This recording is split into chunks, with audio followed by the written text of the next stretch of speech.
Good morning.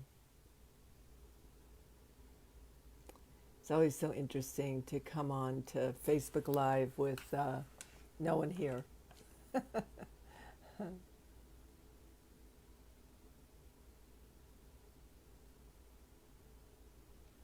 It's not a problem, it's just that there's something about being webbed into the net that has beauty to it, being part of a greater whole, not yet coherent. So the power of presence, the power of being together, the power of giving something a place. And that place is something we create from the deeper nature of ourselves. Good morning, everyone. So I'd like to tell you I'm tired this morning. I may look like it because last night at 8 o'clock, so I lived in a large, very large home in Kingsport, Tennessee. It was antique in the sense that my mother, good morning, my mother and my grandmother furnished the house, even the kitchen breakfast table with antiques. So I was raised with antiques, and in the living room of the house with a big fireplace, there were 4 chairs, one a love seat and 3 other chairs that you weren't allowed to sit on. You couldn't. My brother and I couldn't be in the formal living room and play around. We couldn't even sit and watch the fire, except Christmas and Thanksgiving and Easter, and then we could be in that room, and we could sit in these gold velvet upholstered chairs, sit close to the floor in this love seat that curved in the back and curled around and like it was going to hold you. So I didn't like that room very much because it was so austere and so forced me into a position of looking proper and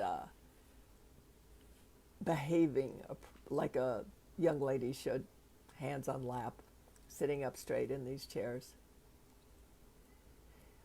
And then in the kitchen,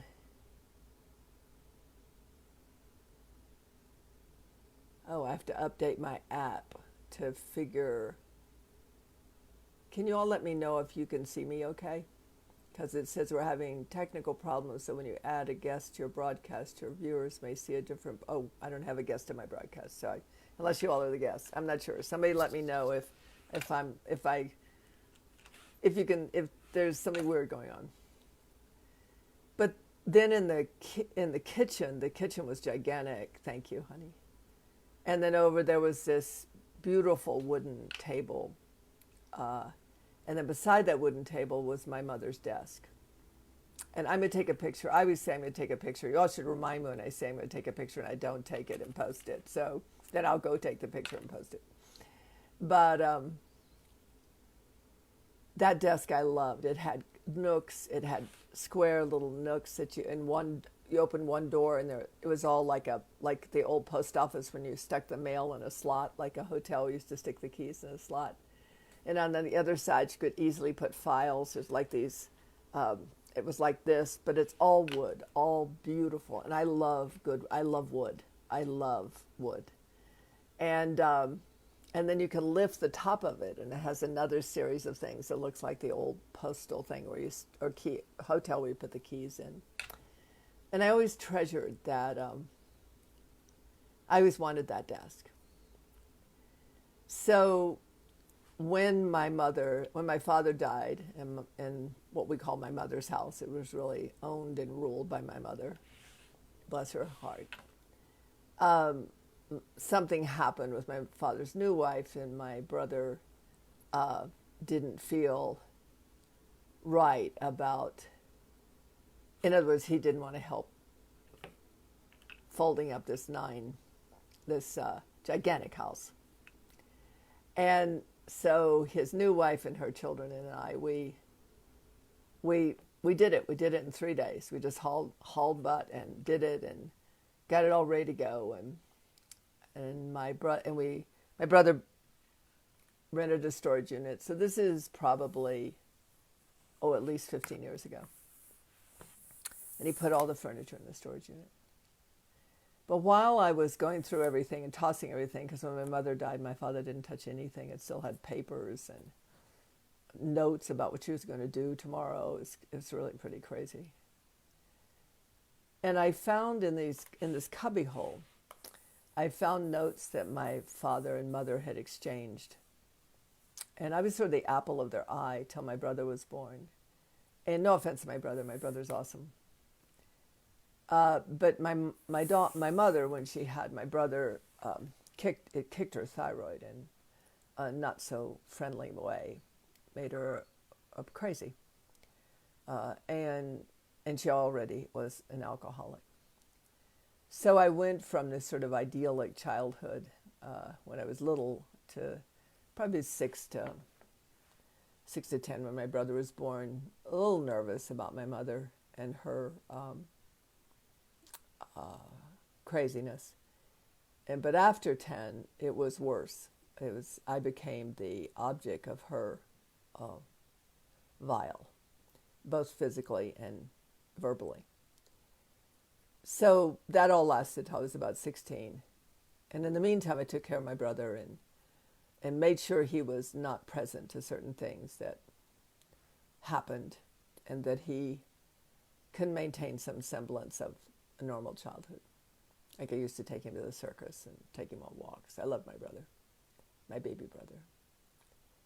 When I was 16, I'd had enough, and I apologize for the shock of what I'm about to say, but I basically pushed my mother down the stairs because I needed to stop her from what she was doing, and she never did it again, verbally but not physically. So the reason I'm saying all this is there was a lot of trauma in my upbringing, and people are often held captive by trauma their whole life, traumatic events. But this day, when I was packing up this desk, which I do have a picture of, I will make sure I post it right after this. I found these notes between my mom and my dad, and they were notes after my brother was born, probably somewhere when I was about 12, I would think 12 to 14. And my mom really had a promotional case about how I was the source of everything wrong in the family. She really promoted that.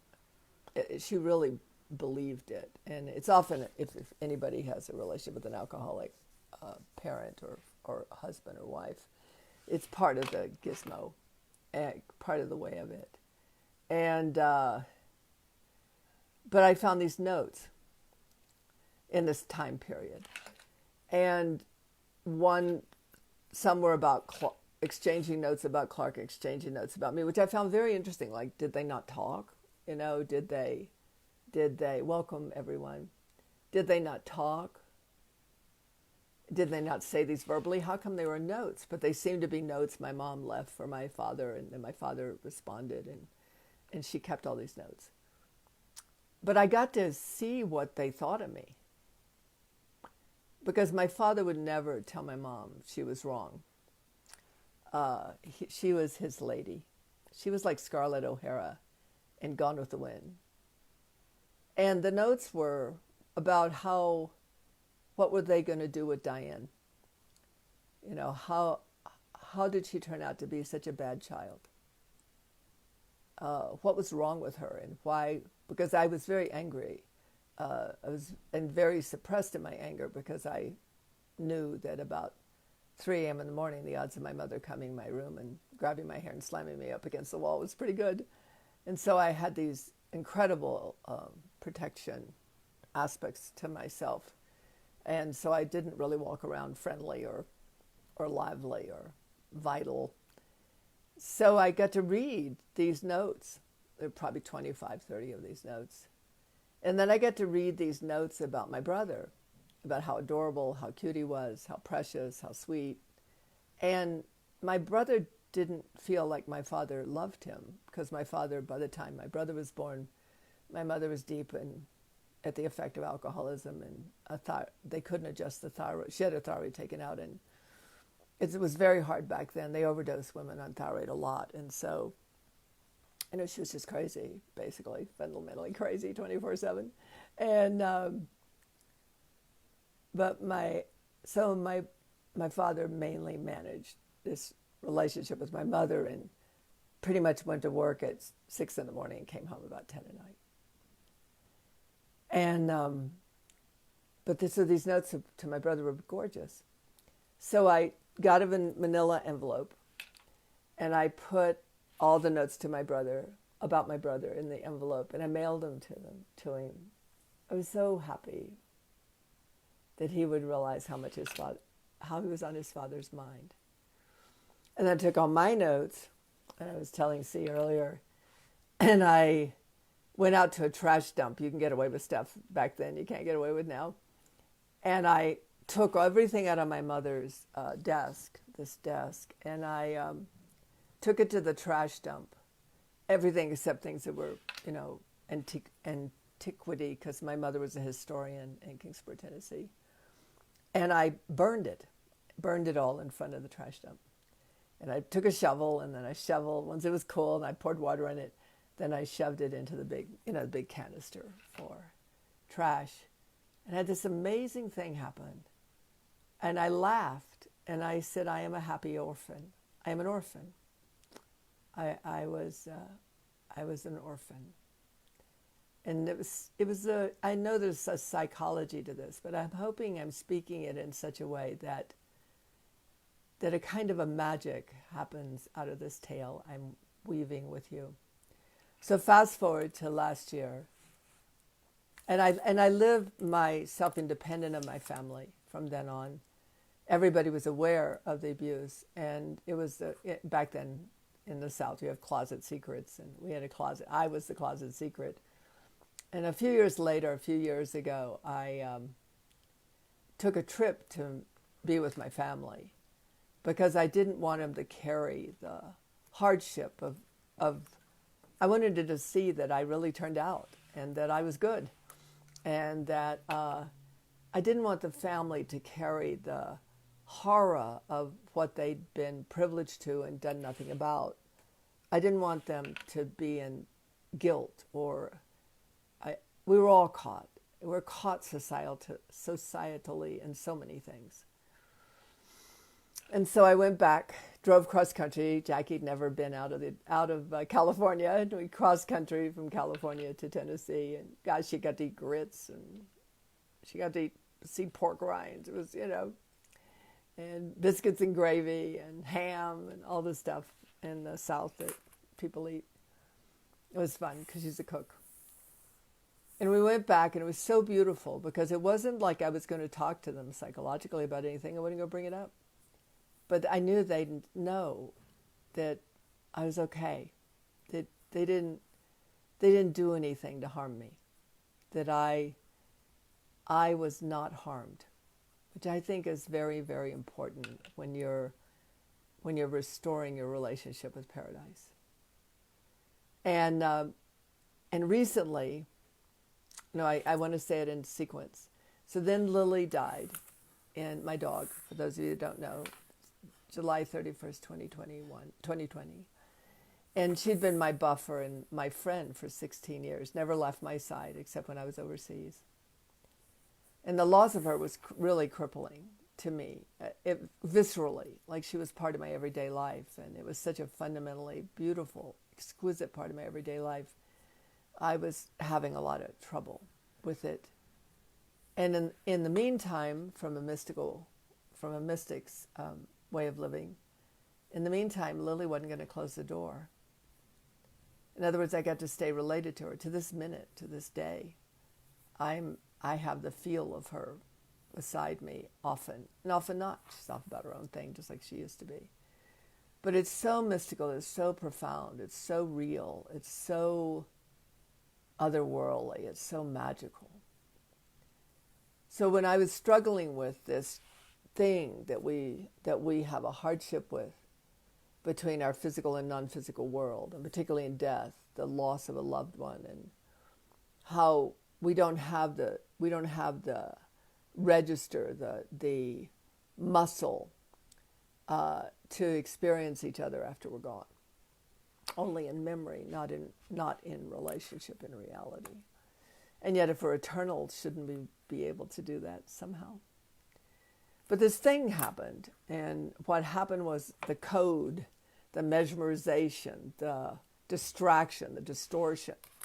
It busted, and I got on the other side of it, and ended up in a reality of that which I love will never be lost to me. And something beautiful happened. I had this dream or vision, or this astral travel, probably more likely, to this temple of mirrors and the temple of humankind in Damanhur. And I was standing in it, and my mother and my father and my grandmother and my uncle, all of who have died, and all who were part of the difficulty of my upbringing, they came in the Hall of Mirrors. And the Hall of Mirrors in Damanhur is about, we're all broken into shards, but we're all part of the same mirror. And because we're broken into shards, we find ourselves only reflecting one thing. We can't seem to get out of it. We can't seem, in psychology, we called it our worldview. But in this altered state of time, all that had erased, all the hardship growing up, all the hidden secrets in the family, all the pain that we all experienced, not being able to love each other, not being able to express our love in the face of a dramatic illness, psychological illness. It was so beautiful. It was just, we were in a relationship like that. It never happened. And I have to add, at the very end, the only person that died in our Spirals of Being we did for 7 years was Melissa Malin, and she came right at the end grinning, was taking credit, I think, for being able to produce an avenue between my family and I to let me see that we were all good. It was good. We're all good. All the anguish and trauma and pain or needing to forgive, it just was gone. It was just like, and there was this incredible gratefulness of being able to be related the way I always wanted to be related to my family and wasn't able to at that time. And all sorts of cool things happened after that. Just sort of, I think it's a shame that we don't live in our non-physical, physical reality. I think it's a shame we don't get to feel our ancestors when they come to visit, like the Day of the Dead and in the Hispanic culture, and I think in the African culture too.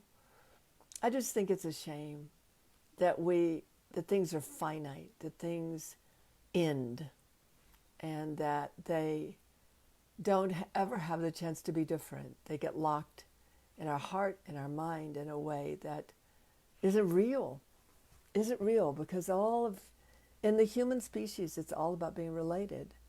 So if we're not, eventually we will be, because that's all we live for. That's why we recycle. That's why we have reincarnation, so that we can be related to our beloveds, and our beloveds can be related to us. So last night at 8 p.m., my brother 3 weeks ago called me from Nashville, Tennessee, said that he was hiring a truck to send all my mother's furniture that I wanted to me. I said, okay, great. And I couldn't believe it, because I had such traumatic memories attached to that furniture and such suppressed social behaviors of suppression. I couldn't wait to get that furniture. it's not even my kind of furniture. It's Victorian. And I live wild and crazy in furniture, if you all have seen my bedroom. But I was so excited. I was so excited for my mother because it's what she loved. I was so excited for C because C is a Victorian girl and she loves antiques and she would love the furniture and it fit with the furniture she brought too. And I was so kind of in shock and awe that I was getting to care for the pieces of the world that my mother was able to love, was able to express her love for. And you have to realize they paralleled with the other memories. But my systemic nature chooses paradise over hell pretty periodically now. I trained for it. It didn't come as a natural part of me, but I returned to the naturalness of it. It's natural for us to love. It's natural for us to be related. It's natural for us to cherish what others love. And it's natural to be cherished for what we love. And so I do really believe and see that we are actually returning to a natural state again. It's like, have you ever been baked in mud? I used to do that in Washington, D.C.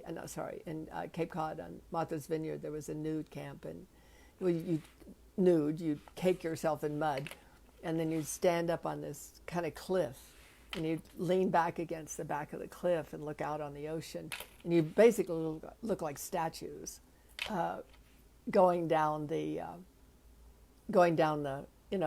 coastline, and then you'd bake, and then till it was hard, and then you'd figure out where, using your eye, you could get your finger into the eye, and you'd start to crack the clay off your body, and oh my God, did your body feel great after that? And then you went in the ocean, got your salt bath. Oh, it was magic. So it's like that with our personalities that are trauma oriented. After a while, you can just break them off because the registers of the beloved, Anam Cara in my beloved, in Irish, my beloved. There's no other thing. We're all caught in this crazy world, and it's having us do crazy things because we can't get ourselves out of the horror of certain things, and yet at some point we can break off that clay of a personality organized by trauma, and we can love again. We can care again. We can be happy again. We all have PTSD. It's like recovering from PTSD and just being able to love for the sake of loving, not at the effect of circumstance. So last night at 8 o'clock, a single man in a gigantic truck drove up. He was going to empty it by himself. See, and I couldn't believe it. And he did. And this is heavy, heavy, heavy, solid cherry and oak furniture. This is not lightweight in any manner. And he unloaded three side tables,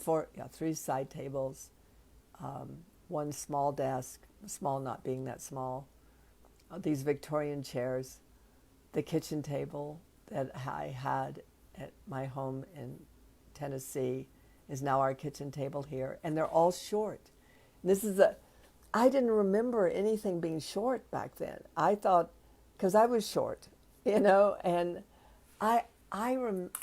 it was such a illusionary shock to realize everything was little, because I remembered it as big and tall and high. And but our kitchen table with the three chairs around it, and then came the desk, my mom's desk. And we're gonna change where everything is. It's dwarfed in our room. It's dwarfed. It looks so teeny, and it was so big for me. And the kitchen table was so much bigger. Everything was bigger. Everything was looming. All the chairs, all the love seat. It was all big furniture. It's really little. It's really little furniture. The only thing big is the sideboard, which we got, which is really big, and where you keep. So it used to be you could open one of the drawers. Remember, everything is wood. and they would have these layers. I don't know if y'all remember where you could put the silverware in, and then you could lift the whole thing out for whoever was going to set the proper table or the proper for a proper meal. But then the desk was there. It was there for me. And it's where my mom wrote books. My mom's a historian. She has published books. It's where my mom wrote letters and notes. It's where she paid the bills. But I could feel her. I could feel her even say, "You can write now. I'll help you." Because she could write beautifully. She liked to write. She loved to write. I don't like to write. I don't like to write at all. I'm an oral tradition person. And so we didn't get to bed till 12:30, C and I pulled all the tape off everything. C checked off all the furniture, and David, we called him St. David. St. David wouldn't let us touch anything, and he was hauling all this incredibly heavy furniture, but she folded the rugs, and I pulled off the tape on everything, and we were quite a team. And then we made him coffee because he was driving another 600 miles at 12:30 at night to Las Vegas to deliver another load in this gigantic truck. And he wasn't on drugs. He was perky. He was just, so I was really upset that in the beginning, that the moving company sent one man to lift really horrendously heavy furniture.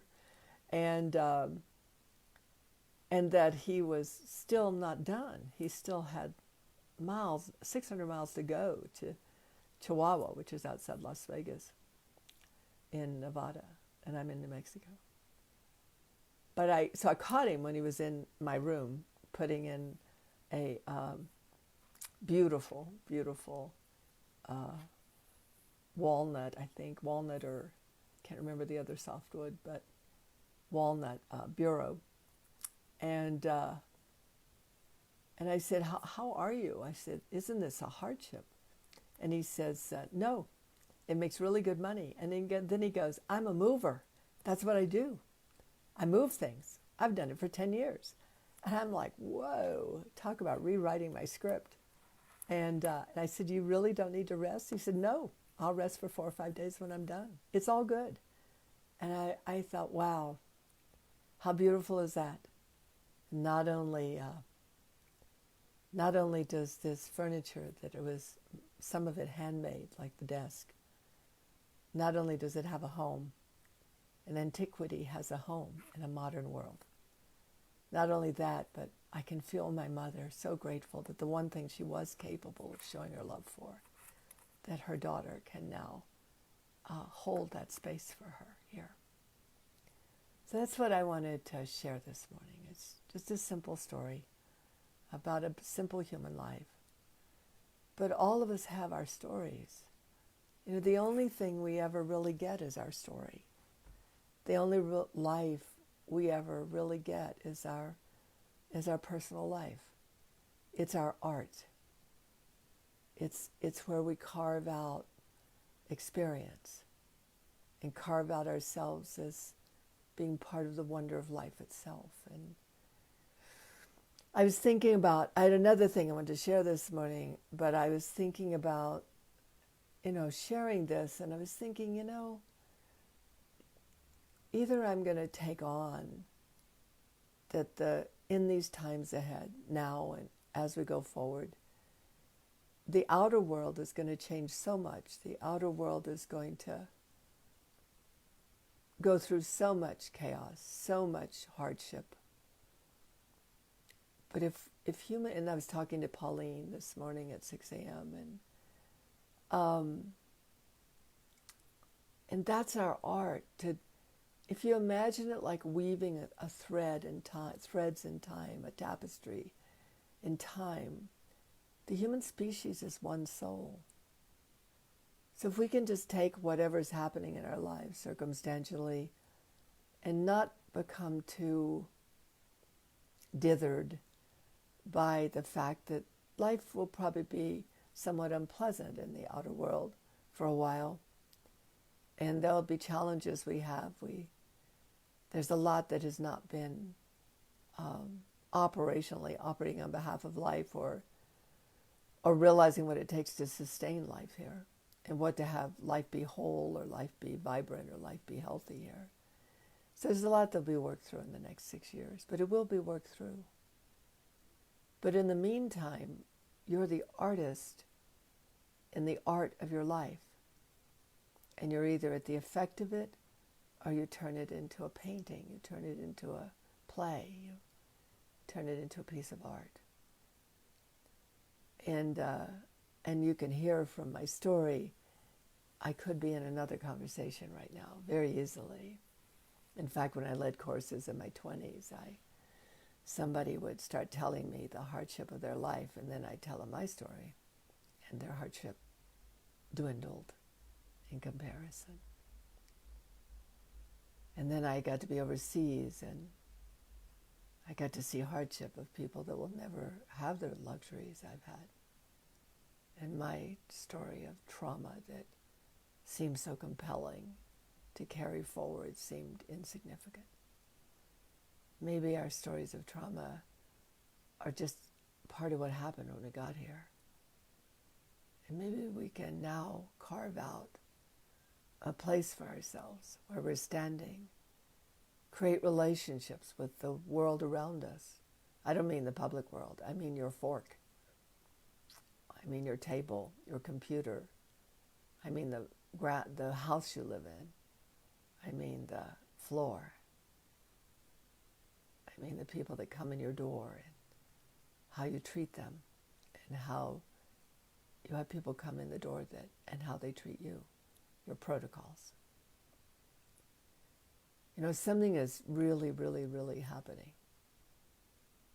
I'm going to say it simply, but as people who've worked with me for a long time know, when I make simple statements, when they begin to realize the reality of the statement, it is really mind-boggling. But all the worlds are coming together now, the non-physical and the physical, the spirit and the flesh, matter and energy. The consciousness of that unity point is coming back. It was always there, but without consciousness, there's no life.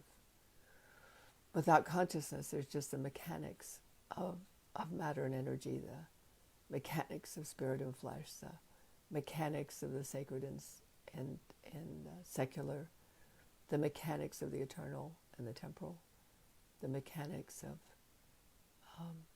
the non-physical and physical.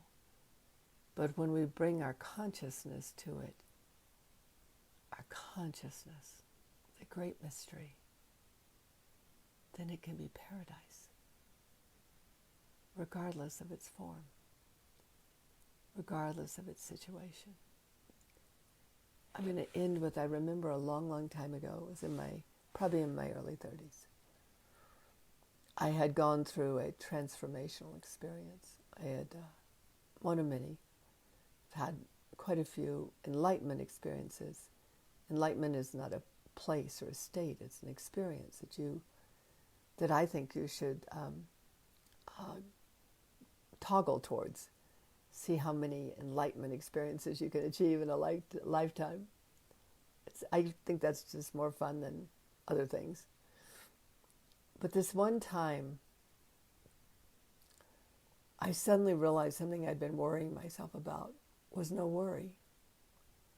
And I had this, maybe it lasted a day or maybe longer, real regret that I had wasted so much of my life on that topic, that I had wasted so much of my life on that, thinking that was a problem. And not only was it not a problem, I realized it carved me. It given me grit, given me strength, stamina, capacity for claiming life at a level that is rare. So I think this time there's a pressure on us. I wish I'd recorded my call with Pauline this morning. It was great. Pauline this morning. It was great. Because we were talking about psychic energy. Psyche is the soul, the mind of the soul. And psychic energy is this kinetic energy that lives where the two worlds come together. That it lives in the non-physical world, the world of spirit. but it can come in and influence and inform the flesh, the human life. Once upon a time, whole civilizations were built on psychic energy and its capacity to... Moses is an example of that, when he told the Pharaoh they needed to grow more wheat and they needed to save it because there was going to be a famine. But the only part we think about psychic energy is in our survival mentality. Make sure we'll be all right, make sure we know what direction we're going.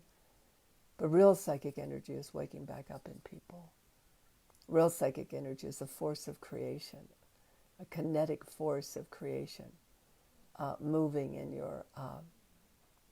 Madeline, I was just thinking about you. Can you text how the kids are? Any little story and tell me their age? I miss them. Or send me images. I miss the girls. They were on my mind the other day. And you were too. I could feel you and see you, and I'd like to hear about the girls. The point is that as the restrictions of life begin to occur stronger and stronger over the next 3 years, what you have is your everyday life.